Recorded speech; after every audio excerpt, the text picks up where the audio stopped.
Natapos na ng Philippine National Police ang investigasyon sa pamamaril sa Ateneo de Zamboanga University noong August 18. Ayon kay PNP Public Information Office Chief Police Colonel Allen Reyco, naisumite na ang investigation report kay PNP Chief General Jose Melencio Nartates Jr. para sa final verification at approval bago ito ilabas sa publiko, habang tinitiyak pa ng pulisya ang kompletong report at kung may mga detalyeng kailangan pang kumpirmahin. Inatasan din ni Nartates na bigyan ng kopya ng final report ang mga kinauukulang institusyon kabilang na ang Ateneo de Zamboanga University.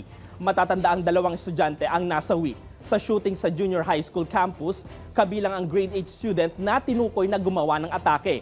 Isa pang estudyante ang nasugatan at kalaunan ay naiulat na stable na ang kondisyon.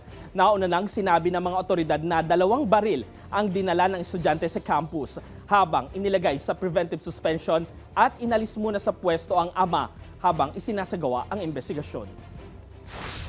As I understand po, may naisubmit na ito, sinasabit na kay Chief PNP. Upon final verification of the details ay i-release na po ito at maglalabas na po ng report ng ating Police Regional Office. Natapos na po yung investigation na ginawa.